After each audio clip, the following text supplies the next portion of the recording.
আসসালামু আলাইকুম।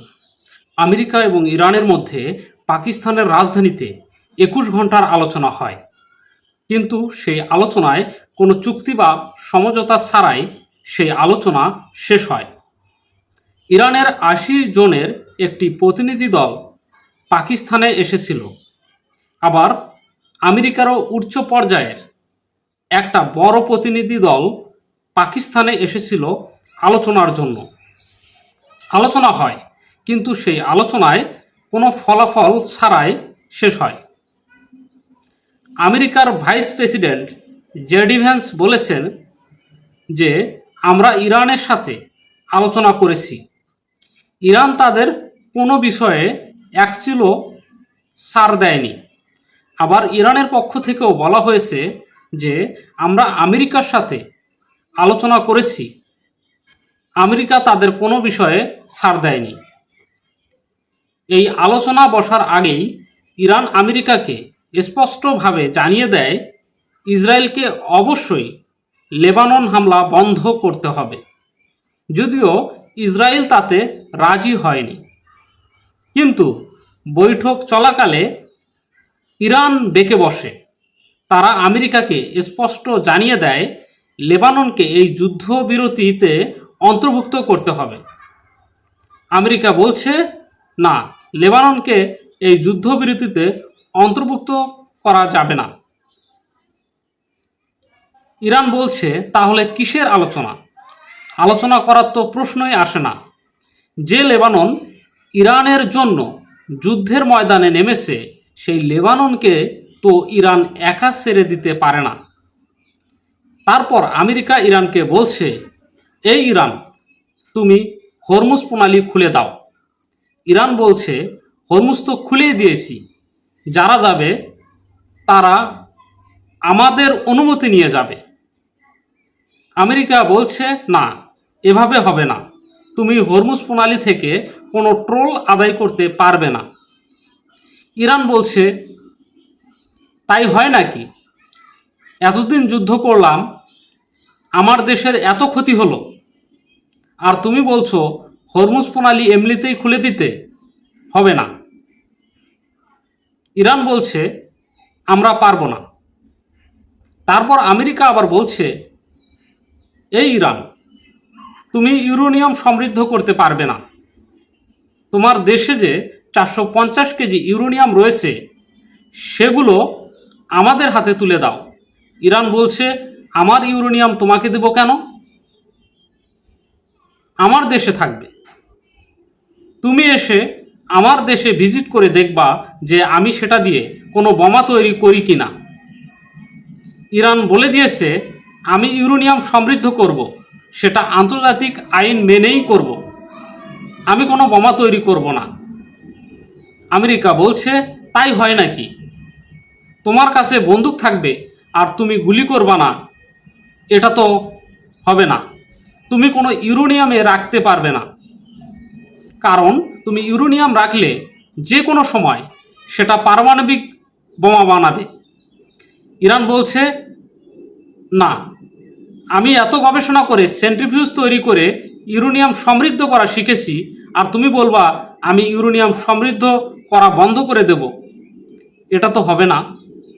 আমেরিকা বলছে এই ইরান, দেখো তোমার বিদ্যুৎ কেন্দ্রের পারমাণবিক জ্বালানির যত ইউরেনিয়াম লাগে আমরা সাপ্লাই দেব, কিন্তু তুমি ইউরেনিয়াম সমৃদ্ধ করা বন্ধ করে দিতে হবে। ইরান বলছে আমরা আন্তর্জাতিক যে অধিকার রয়েছে, আমাদের আন্তর্জাতিক যে আইন রয়েছে, সেই আইন মেনেই আমি যতটুকু ইউরেনিয়াম সমৃদ্ধ করার অধিকার রাখি, আমি ততটুকু ইউরেনিয়াম সমৃদ্ধ করব। আমেরিকা বলছে না, তুমি সেটা করতে পারবে না। তারপর আমেরিকা ইরানকে বলল, এই ইরান, তুমি আরেকটি জিনিস করতে পারবা না। ইরান বলল কি সেটা? আমেরিকা বলল তোমার কোনো দূরপাল্লার মিসাইল তৈরি করা যাবে না, যেটা আমাদের মিত্র দেশে গিয়ে আঘাত হানে। ইরান বলল তাই হয় নাকি? আমি মিসাইল তৈরি করব না, তুমি যদি আমার উপর আক্রমণ করো তখন আমি কি দিয়ে সেটা মোকাবেলা করব? আমেরিকা বলল আমি তোমার উপর আক্রমণ করব না, ইরান বলল, এর আগেও তো দুইবার বৈঠকে তুমি সেই প্রতিশ্রুতি দিয়েছিলে। এরপর আমেরিকা বলল ইরানকে যে মধ্যপ্রাচ্যে তোমার যে সকল মিত্র দেশ রয়েছে, যেমন লেবানন, সিরিয়া, ইরাক, ইয়েমেন, এই দেশগুলোর তোমার যে প্রক্সি বাহিনী সংগঠন রয়েছে, তাদেরকে তুমি কোনো প্রকার সাহায্য সহযোগিতা করবা না। ইরান বলল, পাগল নাকি? এগুলো আমার মিত্র, বন্ধু, এদেরকে সহযোগিতা করব না? এদেরকে আপনারা যদি আক্রমণ করেন তো আমি বসে বসে চেয়ে চেয়ে দেখব নাকি? আমেরিকা বলল, আমার এই সকল দাবিগুলো যদি তুমি মেনে নাও তাহলে আমি তোমার উপর আক্রমণ করব না। ইরান বলল, আমার নিষেধাজ্ঞার কি হবে? আমেরিকা বলল, আমরা সেটা আস্তে আস্তে তুলে নেব। ইরান বলল, তাহলে তো আলোচনা করার কোনো প্রশ্নই আসে না। তুমি এমন সব জিনিস চাইছো যে মনে হয় আমি এই যুদ্ধে পরাজিত হয়েছি। ইরান বলল, আমি যে 10টি পয়েন্ট তোমাকে দিয়েছিলাম তার থেকে 2-1টা বাদ দেওয়ার কথা চিন্তা করেছিলাম, কিন্তু এখন সেই 10টি পয়েন্টের একটি পয়েন্টও যদি মানা না হয় তাহলে যুদ্ধের ময়দানেই ফয়সালা হবে। এই বলে ইরান তার আলোচনা বন্ধ করে দেয়। মূলত এই যুদ্ধবিরতির আলোচনার আড়ালে আমেরিকা মধ্যপ্রাচ্যে তাদের অস্ত্রশস্ত্র মোতায়েন আরও জোরদার করেছে এই বাহানায়। আমেরিকাকে ইরান যে মারটা দিয়েছিল তাতে আমেরিকার মধ্যপ্রাচ্যের সব কিছু শেষ হয়ে গিয়েছিল।